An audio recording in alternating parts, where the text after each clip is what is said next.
오늘 우리에게 주신 하나님 말씀은 구약성경 열왕기하 4장 1절로 4절까지의 말씀과 4장 13절 말씀을 함께 낭독하겠습니다.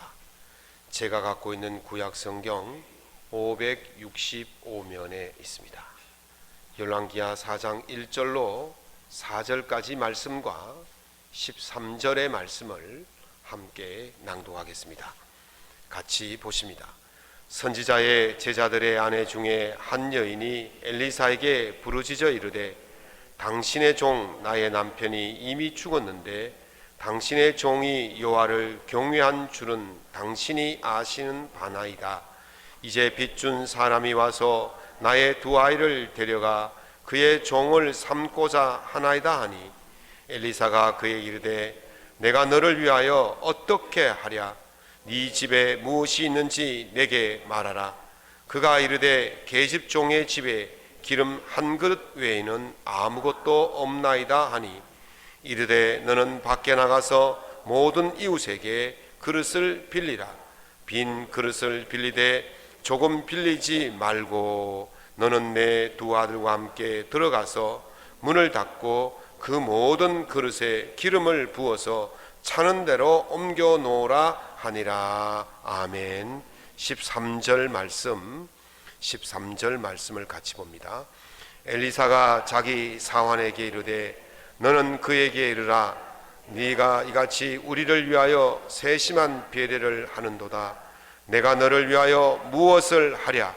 왕에게나 사령관에게 무슨 구할 것이 있느냐 하니 이 여인이 이르되 나는 내 백성 중에 거주하나이다 하니라. 아멘. 오늘 본문 말씀을 가지고 때를 따라 도우시는 하나님이라는 제목으로 하나님 은혜의 말씀을 함께 나누고자 합니다. 이 말씀을 통해서 여러분의 삶과 가정에 하나님의 은총이 넘치시기를 예수님 이름으로 축원합니다. 친구 목사님이 모 신문에 실린 칼럼을 스크랩해서 제게 보내왔습니다. 읽어보니까 참 공감이 가는 이야기라서 제가 잠시 소개를 합니다. 공들이 모여서 신세 한탄을 합니다. 먼저 배구공이 말합니다. 나는 무슨 죄를 그렇게 많이 졌기에 만날 뺨따구를 맞고 사는지 모르겠다. 정말 미치겠다. 그랬더니 축구공이 야 그건 아무것도 아니냐. 나는 매일같이 발로 까이고 산다. 그렇게 이야기합니다. 그랬더니 탁구공이 야 말도 마라. 나는 무슨 밥주걱 같은 걸로 맨날 위에서 치고 옆에서 치고 아래에서 치고 정신이 하나도 없다. 그랬더니 야구공이 말합니다.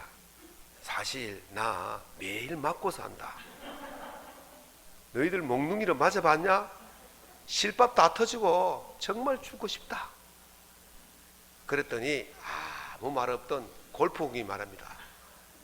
나 쇠몽둥이로 맞고 산다. 쇠몽둥이로 맞고 산다. 정말 아프다. 그렇게 이야기합니다. 이 칼럼을 읽으면서 제가 느낀 게 뭐냐면 사람은 누구나 다 아픔이 있구나. 그걸 크고 작고 겉으로 드러내고 감추고 뭐 그렇게 해서 잘 몰라서 그러지 사람은 다 아픔이 있구나. 손톱 밑에 가시라고 자기 가시가 제일 큰 줄 알고 자기 아픔이 제일 큰 줄 알아서 그걸 드러내지 않아서 또는 너무 커서 다른 사람의 아픔을 몰라서 그렇지 너나 나나 할 것 없이 아픔이 다 있겠구나. 그런 생각이 듭니다. 아픔은 다 있습니다. 오늘 본문에 열왕기하 4장을 쭉 읽어보면 아픔을 가진 두 사람의 여인이 나옵니다. 한 사람은 죽은 선지생도의 아내입니다. 요즘 말로 하면 신학생인데 신학 공부하다가 죽었어요. 남편이 살아있을 동안에는 이 아내가 그래도 의지하고 열심히 살았거든요.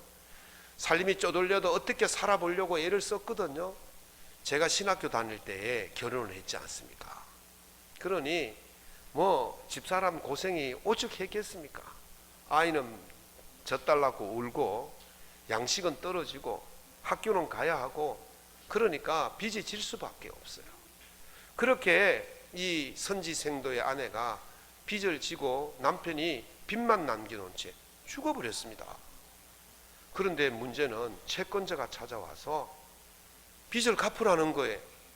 빚을 갚지 않으면 너의 아들 2사람을 데리고 가서 종으로 삼겠다는 겁니다.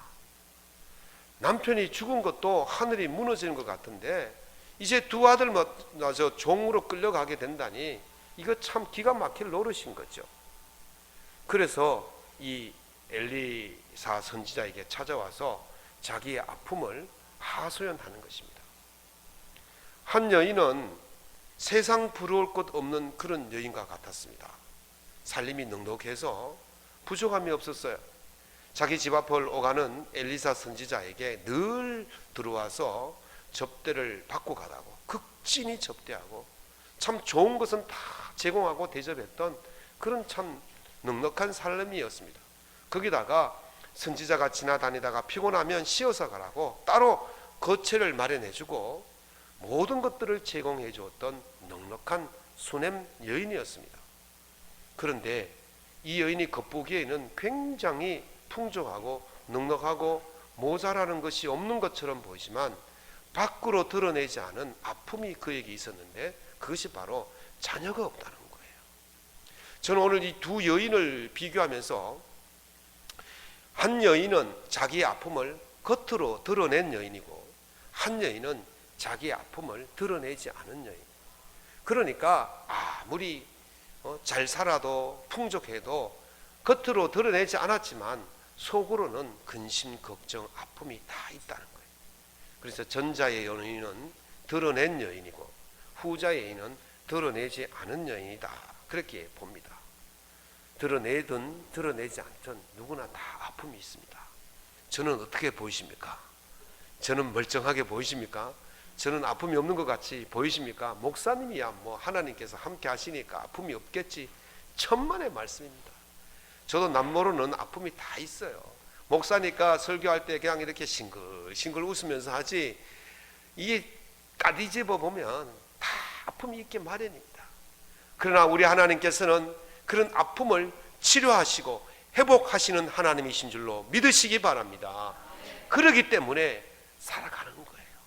오늘 본문을 통해서 하나님께서 이 2 여인의 숨겨진 아픔이나 드러난 아픔이나 어떻게 치료하시고 회복하시고 고쳐주시는지를 보시면서 우리 삶에도 하나님의 역사가 임하셔서 우리의 아픔이 치료되고 회복되는 역사가 일어나기를 예수님 이름으로 축원합니다. 하나님은 우리를 구체적으로 도움을 주시는 분입니다. 천자문에 보면 기염조강이라는 말이 있어요. 기자는 줄일 기자거든요. 염자는 싫어할 염자예요. 조자는 쌀지개미 조자예요. 쌀지개미 아십니까? 술지개미라 그러죠. 예, 술 막걸리 만들고 남은 그 찌꺼기입니다. 옛날에요, 배고플 때는요, 그 술도가 지나가다가 술지개미 나오면 한 줌 먹고 가거든요. 한 100m 가면 그때부터 어떻게 됩니까? 갈지자로 갑니다. 술찌개미 먹으면 취합니다. 어릴 때 그렇게 컸어요. 먹을 게 별로 없어요. 요즘 오늘 우리 아동부 수련회를 1박 2일로 하는데 밑에 가니까 막 산더미 같이 살았어. 반도 안 먹고 버리고 말이죠. 그냥 막 밥도 막 먹다가 고기 막 그냥 버리고 말이죠. 요즘 같이 이래 풍족한 세대는 없는 것 같아요. 근데 저희들은 쌀찌개미 먹고 살았다니까요. 정말 배가 너무 고프면 이 쌀찌개, 그 술찌개미 또 쌀겨, 이거 누가 먹는 겁니까? 짐승들이 먹는 거예요. 아니면 걸음으로 가는 거예요. 배가 너무 줄이고 고프면 그거라도 먹어야 되는 거예요. 탕자가 집을 나갔다가 돈 다 쓰고 어떻게 했습니까? 돼지가 먹는 지엽 열매, 돼지 사료를 먹으려고 돼지와 싸웠다니까요. 배가 고프면 그렇게 사료로 가는 거, 걸음으로 갈 수밖에 없는 것을 먹는다. 그래서 기염조강이라 그렇게 해요. 오늘 본문에 나오는 이 첫 번째 여인, 죽은 선지생도의 부인의 삶이 그렇다는 거예요. 무엇이든지 있으면 먹어야 되고 무엇이든지 있으면 붙들어야 되는 그런 절박한 삶의 모습을 우리에게 보여주고 있는 거죠. 엘리사 선지자가 그의 형편을 듣고 나서 이렇게 말합니다. 내가 무엇을 도와주면 좋겠냐, 그렇게 말합니다. 무엇을 도와주면 좋겠냐. 그래서 여기 이제 영어 성경을 보면 NIV라는 그 U 인터내셔널 버전이라 해서 그 영어 성경 보면 How can, 그래서 How can I help you? Tell me.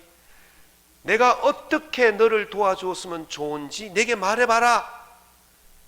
구체적으로 도와주겠다는 거예요. 지금 이 여인이 왜 힘듭니까? 왜 어렵습니까? 빚을 갚지 못해서 어려운 거예요. 그래서 엘리사 선지자가 내가 너에게 빚을 갚을 수 있게 해줄 테니까 구체적으로 네가 한번 말해봐라. 어떻게 했으면 좋겠는지 말해봐라. 그렇게 이야기하고 있는 겁니다. 이 how라는 용법이 여러 가지가 있지만 여기서는 구체적인 것을 말하고 있어요. 그래서 이 엘리사 선지자가 이 여인에게 구체적인 도움을 주어서 이 여인이 그 아픔에서 벗어날 수 있게 하는 것이죠. 하나님은 우리를 도우실 때 막연하게 돕지 않습니다. 아주 세밀하게 구체적으로 도와주시는 하나님이신 줄로 믿으시기 바랍니다. 여러분, 요즘 드라마, 인기 드라마 중에 이상한 변호사 우영우 보셨습니까? 예, 그게 시청률이 20%가 넘어섰다 그래요. 시청률 20%면 대박 치는 거예요. 소위 말해서 그 영화에 보면, 그 드라마에 보면 이 우영우라는 변호사는 그 자폐 스펙트럼 장애를 가졌어요. 소위 말해서 자폐증을 가진 사람이에요. 그 자폐증을 가진 사람은 사회생활을 정상적으로 할 수가 없어요. 많이 어려워요. 힘이 드는데 드라마에서는 그 변호사를 자폐증을 가진 변호사로 등장시켜서 혁혁한 공을 세우고 있습니다. 그런데 이 우영우라는 변호사의 모티브, 그러니까 바탕이 된 실화가 있어요. 템플 그랜딘이라는 영화가 있거든요. 그 영화를 한번 보시기 바랍니다. 참 감동적이에요. 제가 그 영화를 쭉 보면서 참 많은 감동을 받았는데, 템플 그랜딘이라는 영화는 템플 그랜딘 박사의 모습을, 실제 모습을 영화한 거예요. 템플 그랜딘 박사는 4살 때에 자폐 진단을 받았습니다. 그래서 선생님이 시설에 보내라고 권유를 했지만 이 어머니가 가정교사를 집에 들여서 이 아이를 어릴 때부터 교육을 시킵니다. 집에서 철저하게 교육을 시키고 중학교, 고등학교에 보냈더니만 왕따를 당하는 거예요. 아이들에게 놀림감이 되는 거예요. 아이들이 그를 괴롭히는 거예요. 그런 과정을 다 지나서 대학에 들어가서 대학을 졸업하고 석사, 박사까지 되는 과정을 다 졸업했어요. 그래서 그분이 자폐에 대한 책을 많이 써서 그 자폐 아이를 가진 부모들에게 많은 도움을 주는, 지금 희망을 주는 사람이에요. 자기도 자폐지만 자폐인들을 위한 책을 많이 쓰고, 그 사람이 전공한 게 뭐냐면 축산학이에요. 그래서 한 번은 도축장에 갔더니 이 우리나라처럼 뭐 도축장이 조만하지 않고 미국은 크던 운동장처럼 마당이 크대요. 거기다 소를 수천 마리 몰아넣고 그 소들이 이제 도축장까지 가는 그 길을 걸어가는데 그 카우보이들이 막 소를 찌르고 때리고 몰아치고, 그러니까 저 좁은 통로에서 소들이 막 피하다가 막 상처 입고 아프다고 소리 지르고, 그리고 물웅덩이를 지나가야 되는데 그 물웅덩이를 지나가는 게 세척이에요. 그런데 그거 깊어요. 그 지나가다가 빠져 죽고 막 정말 난리가 아닌 거예요. 그래서 이 템플 그랜딘 박사가 소가 우리에게 식량도 제공하고 고기도 주고 가죽도 주고 얼마나 좋은 일을 많이 하고 죽는데 우리의 소에 가는 그 마지막 길을 이렇게 괴롭혀서 죽일 수 있겠냐. 우리가 그에게 최대한 존중은 해줘야 되지 않겠냐, 감사는 해야 되지 않겠냐. 그러면서 소가 마지막 가는 길이지만 그 길에 두려움 없이, 아픔 없이, 고통 없이 갈 수 있도록 해줘야 되지 않겠냐. 그래서 이 사람이 그 도축장 마당에서 도축장까지 가는 그 길을요 설계를 했어요. 그래서 그 소가 안전하게 도축장까지 가서 편안하게 죽을 수 있도록 그 길을 고안했는데, 미국의 도축장 50% 이상이 그 자폐 박사가 만든 그 도축 그 길, 설계길을 다 인용을 하고 만들어 사용하고 있다는 거예요. 그런데요, 그 하는 과정을, 설계하는 과정을 제가 보았더니, 그 좁은 길에, 소가 지나가는 길에 내 들어와 가지고 엎드려서 소처럼 기어가면서 소가 왜 소리를 지르는지, 소가 무엇을 두려워하는지, 소가 왜 피하는지, 그걸 꼼꼼하게 살펴가지고 소가 안전하게 갈 수 있도록, 소가 두려움 없이 갈 수 있도록 그렇게 만들었던 거예요. 소를 관점에서, 소의 입장에서, 소의 형편에서 소가 무엇이 필요한지를 구체적으로 살펴서 만들었더니, 그 다음부터 소들이 소리 안 지르고 조용하게 도축장까지 안전하게 가더라는 거예요.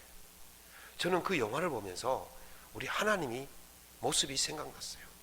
하나님은요, 그냥 하늘 꼭대기에서 이렇게 내려다만 보고 계신 분이 아닌 줄로 믿습니다. 우리가 필요가 무엇인지, 우리가 무엇 때문에 아파하는지, 우리가 무엇 때문에 어려워하는지 그것을 살피시고 그것을 확인하시기 위해서 이 땅에 내려오신 줄로 믿습니다. 그래서 구체적으로 우리의 그 아픔을 함께 하시는 거예요. 그게 바로 십자가의 죽으심인 것입니다. 우리가 구원을 얻기 위해서 주님께서 직접 이 땅에 내려오셔서 우리처럼 되셔서 우리의 가진 모든 고통을 다 채울하시고 십자가의 죽으심으로 말미암아 우리를 영원한 생명으로 이끌어 가신 줄로 믿습니다. 그래서 빌립보서 2장 6절, 7절, 8절에 보면, 그는 근본 하나님의 본체시나 하나님과 동등됨을 취할 것으로 여기지 아니하시고 오히려 자기를 비워 종의 형체를 가지사 사람들과 같이 되셨고 사람의 모양으로 나타나사 자기를 낮추시고 죽기까지 복종하셨으니 십자가의 죽으심이라. 아멘. 주님께서 우리 형편을 살피시고 우리 대신 고통을 당하시기 위해 이 땅에 내려오신 줄로 믿습니다. 우리의 관점에서, 우리의 입장에서, 우리의 필요를 따라서 주님께서 오늘 또 구체적으로 우리에게 함께 하실 줄로 믿습니다. 이 주님의 은혜가 여러분과 함께 할 수 있기를 예수님 이름으로 축원합니다. 하나님께서는 우리를 도우실 때에 무엇이든지 더 주시려고 하시는 분인 줄로 믿으시기 바랍니다. 천자문에 보면 또 이런 말이 있어요. 포오팽제라는 말이 있습니다. 포자는 배부를 포자예요. 배부른 사람에게는 진의 진미, 산의 진미가 필요 없다는 거예요. 여러분들 금방까지 배부르게 먹었는데, 옥수수를 먹었든지 감자를 먹었든지 뭘 먹었든지 배를 부르게 먹었는데, 그 다음에 소고기 스테이크가 나오면 그게 거들떠 보겠습니까? 배는 부른데, 먹고 싶은데 배가 부르니까 그 소고기도 필요 없는 거예요. 지금 그걸 말하는 거예요. 지금 오늘 이 본문에 나오는 수냄 여인은요, 사실요 배가 부른 사람이에요. 넉넉한 사람이에요. 다 가진 사람이에요. 부족한 것이 없는 사람이에요. 그래서 엘리사 선지자가 무엇을 해줄까라고 물었을 때, 나는 내 백성 중에 거주합니다 라고 말합니다. 이 말은 나는 부족한 것이 없습니다. 내 백성들과 같이 편안하게 잘 살고 있습니다. 만족합니다 라고 말하는 거예요. 지금 이 여인이 자기의 부족함을 인지하지 못하는 거죠. 또 엘리사 선지자도 이 여인의 부족한 것이 무엇인지를 정확히 모르고, 그래서 무엇이라고 묻는 거예요. what이에요. what. 이것은요 구체적이진 않지만 무엇인가 필요할 거라고 생각하고 도와주겠다는 거예요. 그래서 이 여인은 자기는 잘 모르겠다는 거예요. 우리가요 가끔 가다가요 우리의 필요가 분명히 있는데 무엇인지를 인지하지 못하고 갈 때가 있어요. 그래서 그냥 살아가는 거예요. 우리가 구하지 않아도, 우리가 무엇인지 잘 몰라도 하나님은 그것까지 해결해 주실 줄로 믿습니다. 하나님은요 하나라도 더 주고 싶어 하십니다. 아이들과 함께 가끔 쇼핑몰에 갑니다. 가서 부모된 입장으로서 이것도 사주고 싶고 저것도 사주고 싶고 옷도 사주고 싶고 신발도 사주고 싶고 그럽니다. 그러면요, 야, 이 옷 어떠냐? 그러면 우리 아들이 됐어요, 있어요, 괜찮아요. 딱 세 마디입니다. 우리 딸 보고 이거 멋있냐? 됐어요, 있어요, 괜찮아요. 우리 아이들이 얼마나 효자인지 모릅니다. 아버지 어머니 지갑 생각해서 안 사겠다는 거예요. 굳이 안 사겠다는 거예요. 그래도 또 부모된 입장으로서는 굳이 사주려고 이게 어떠냐 저게 어떠냐. 그래서 백화점에서요 갔다가 몇 시간 돌다가 실랑이만 하다가 기분 나빠서 집으로 돌아오는 거예요. 하나는 싫다 그러고 하나는 사주려고 그러고. 우리 하나님께서 우리가 싫다 그래도 분명히 더 좋은 것을 주시기 위해서 우리에게 더 제공해 주실 줄로 믿습니다. 지금 이 수냄 여인이 나 괜찮아요, 필요 없어요, 난 만족해요, 다 있어요, 그렇게 말하잖아요. 그런데 사실 이 여인이 부족한 게 있지 않습니까? 그 자녀가 없는 걸 알고 있습니다. 그래서 말해봐라, 혹시 왕에게 부탁할 일 있냐? 혹시 장군에게 부탁할 일 있냐? 말해봐라. 그러면 내가 분명히 그것을 해결해 주겠다. 무엇인지 모르지만 너 필요한 게 있다, 그렇게 말하고 있는 것입니다. 여러분들 무엇인지 필요한 것이 잘 몰라도 괜찮습니다. 하나님께서 아시고 채워주실 줄로 믿습니다. 그래서 첫 번째 그 여인의 그 입장에 있을 때에는 부르짖는 거예요. 예레미야 33장 3절에 보면 너는 내게 부르짖으라 그리하면 네가 알지 못하는 크고 비밀한 일을 보여주신다. 우리가 부르짖어도 풍성한 은혜를 받게 될 줄로 믿습니다. 크고 비밀한 일, 내가 부르짖지 아니한 그것까지도 채워주시고 넘치게 해주시는 분이에요. 또 무엇을 부르짖어야 할지를 모를 때에도 하나님은 우리에게 채워주십니다. 자기 아들을 아끼지 아니하시고 우리 모든 사람을 위하여 내어주시니가 어찌 그 아들과 함께 모든 것을 주지 아니하시겠느냐. 아멘. 이미 가장 좋은 최고의 것을 내어줄 수 없는 그것을 주신 분이에요. 더 이상 줄 수 없는 그것을 주신 분이기 때문에 그 나머지 것들은 얼마든지 우리에게 제공하시는 거예요. 우리가 혹시 무엇이 필요한지 잘 몰라도 하나님은 우리에게 필요한 것을 채워주실 줄로 믿습니다. 그런 은혜가 여러분 삶 속에 넘치시기를 예수님 이름으로 축원합니다. 하나님은요 우리가 미처 구하지 못하는 것까지도 다 챙겨주시는 분이에요. 저희들이 이제 제가 계산을 해보니까 우리 교회가 이제 이전하고 입당한 지가 이제 몇 년이 됐을까요? 2019년 4월에 이전을 했으니까 20년, 21년, 22년 이제 3년이 지났습니다. 그때를 제가 한번 해상을 해봤어요. 그쪽에 보상받은 돈하고 이쪽에 사야 될 돈이 차이가 있어요. 한 1억 원 정도가 모자라더라고요. 어쨌든 이보다 더 좋은 것이 없다 생각하고는 일단 계약을 턱 했어요. 그리고 하나님 앞에 엎드려 기도했어요. 하나님 1억 원이 모자라는데 채워주시옵소서. 1억 원이 모자라는데 채워주시옵소서. 그랬더니요 며칠 안 가서 어느 분이 1억 원을 빌려주겠다는 겁니다. 그것도 아주 싼 이자예요. 이 지금 금리가 막 올라가고 있는데도 지금 우리 고정금리로 지금 쓰고 있어요. 그러면 아주 저리로 쓰고 있어요. 부담 안 되게. 그래가지고 그 돈 받아가지고 빌려가지고 이제 완납했어요. 그래서 이자를 했는데 여러분 집을 사면 집값만 치르면 끝납니까? 집 수리해야죠. 비품 사야죠. 이전하는데 이전 비용 들죠. 세금 내야 되죠. 뒷돈이 더 많이 들더라고. 그 생각도 못하고 그저 1억 원만 있으면 되는 줄 알았어요. 그 꿈에도 생각 못했는데 그 뒤에요 어떤 분이 오셔가지고 또 1억 원을 빌려주겠다. 그 뒤에 어떤 분이 와서 또 6천만 원 빌려주겠대.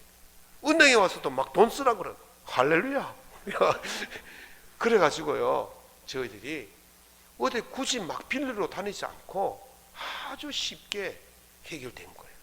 저는요 집 사는 돈 1억 원만 필요했는데 하나님께서 그 뒤에 리모델링비도 보내주시고 비품비도 보내주시고 다 보내주시고 하나님께서 다 준비하셨어요. 물론 우리 성도들도 헌금하셨지만은 그렇게 큰 뭉치돈을 하나님께서 다 예배하시고 다 준비해 놓으신 줄로 믿습니다. 이게 은혜예요. 하나님께서 그렇게 하시는 분이에요. 내가 미처 알지 못하고 생각지 못했던 그 부분 세심한 부분까지 하나님은 다 이루어 주시는 분이신 줄로 믿으시기 바랍니다. 후히 주시고 꾸짖지 아니하시는 하나님께 구하면 주실 것이고, 구하지 않아도 알고 다 챙겨 주시는 거예요. 이사야 65장 24절에 보면 그들이 부르기 전에 내가 응답하겠고 그들이 말을 마치기 전에 내가 들을 것이며 라고 말씀하셨습니다. 우리 하나님은요, 우리가 기도가 덜 끝났는데도 알았다. 부모가요, 정말 자녀와 마음이 잘 통하는 부모는요, 자녀가 와서 아버지라고 부르면 그래 그래서 벌써 해주는 거예요. 아버지라고 부르면 해도 다 해결해 주는 거예요. 여러분들 다 그렇게 하시죠? 자녀가 아버지 그렇게 부르기만 해도, 어머니 그렇게 부르기만 해도 해주는 거예요. 다 알아요. 모르는 것 같지요? 다 압니다. 저놈이 무슨 거가 필요한지, 무슨 게 필요한지를 다 알고 다 미리 다 알아서 해줘요. 말을 마치기 전에 이미 다 듣고 해결해 주시는 분이 우리 하나님이신 줄로 믿으시기 바랍니다. 그러니 우리가 얼마나 행복하겠습니까? 여러분들은 진짜 행복하신 분들이에요. 여러분들은 진짜 행복하신 분들이에요. 한 번 더 하겠습니다. 여러분들은 정말 행복한 분인 줄로 믿으시기 바랍니다. 행복한, 부르기 전에 다 아시고 말도 마치기 전에 다 해결해 주시는 우리 하나님이 우리 삶을 이끌어 가시는 그런 복을 누리시기를 예수님 이름으로 축원합니다. 말씀을 맺겠습니다.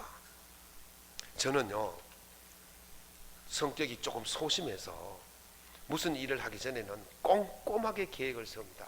그래서 계획대로 일을 하나씩 진행해 갑니다. 그리고 일을 하기 전에 시뮬레이션을 다 돌려봐요. 한번 예상을 해봐요. 그래서 안 되면 또 수정을 해가지고 다 고치고 나서 그 다음에 일을 진행을 해요. 그런 사람의 성격은요, 그렇게 가다가 일이 틀어지거나 안 되면 어떻게 되겠습니까? 짜증납니다. 분노가 치밀어 오르고 막 스트레스 지수가 막 올라가요. 제가 그렇게 살았어요. 지금은 안 그렇습니다. 그런데요, 제가 10년치의 건강검진표를 두고 쭉 비교를 해봤어요. 여러분들 자기 건강검진 의료보험 거기 들어가면 클릭하면 자기 검진했던 걸 쭉 다 볼 수 있어요. 10년치를 볼 수 있어요. 그래서 쭉 봤더니요, 평상시에는 다 매년 정상적인 치수가 나오더라고요. 건강, 양호, 정상. 그런데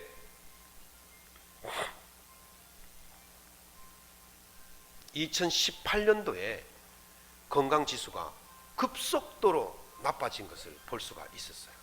2018년도에 보니까 스트레스 지수가 엄청나게 올라가 있는 거예요. 그리고 혈압도 굉장히 올라가 있고, 그리고 그 콜레스테롤도 굉장히 높아져 있는 거예요. 중성지방도 굉장히 높고, 야, 이거 뭐 큰일 났다. 도대체 이유가 뭘까? 그래서 제가 10년치를 쭉 비교하면서 2018년도에 도대체 무슨 일이 있었기에 이런 일이 있었나 싶어서 생각해 보았더니, 2018년도가 우리 교회가 이전하려고 준비하던 때였어요. 조합에서는요, 빨리 협상하자 그러죠. 빨리 협상 안 하면 매도 소송하겠다고 막 법원에서 경고장이 날아오지요. 변호사 만나러 가야 되죠. 집은 구해야 되죠. 돈은 모자라지요. 막 정말 스트레스가 말도 못하게 막 올라가더라고요. 지금은요, 굉장히 정상적입니다. 지난 1월달에 검사를 받았는데요, 모든 것이 양호해요. 정상이에요. 제가 지난주에요, 대학병원에 가서 청력 정밀 검사를 받았더니만 20대 청력이랍니다. 조그만 뒤에서 말하는 거 다 들립니다. 설교하다가 소곤소곤 다 들립니다. 청력이 20대래요. 너무너무 좋은 거예요. 왜 그럴까? 제가 생각해 봤더니 마음을 바꿨어요. 계획대로 되는 것, 사실 제가 목사 안수 받은 지가 25년이에요. 25년 동안 목회하면서 제가 세운 계획대로 되어진 일이 몇 번이 되겠습니까?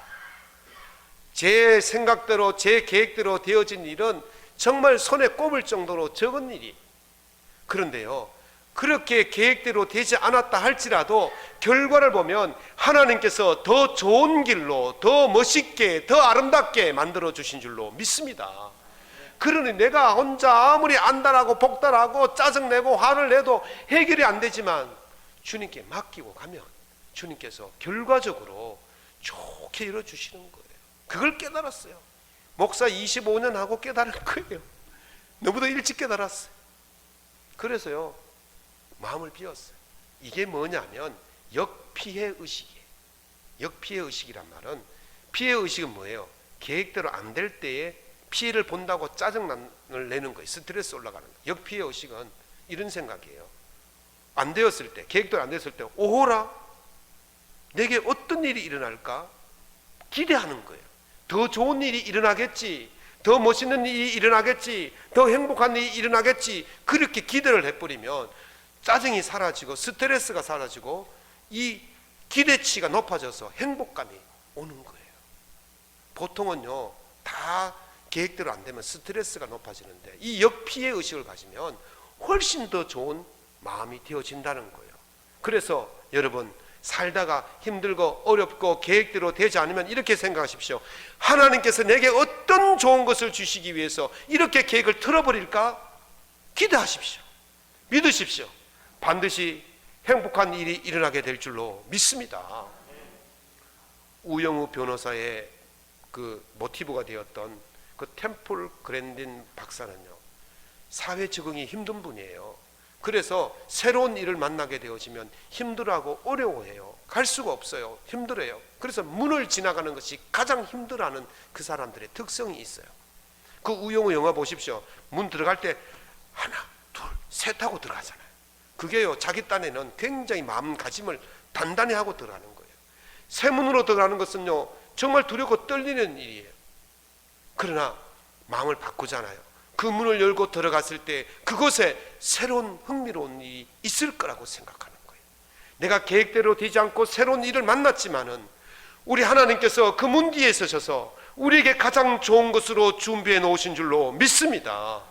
하나님께서는 우리를 구체적으로 살피시고 우리에게 더 좋은 것을 주시기 위해서 준비하시고 우리에게 더 풍성한 은혜를 채워주시는 우리 하나님이십니다. 때를 따라 도우시는 하나님이신 줄로 믿으시기 바랍니다. 이 믿음으로 하나님이 때를 따라 도우시는 풍성한 은혜를 누리시기를 예수님 이름으로 축원합니다.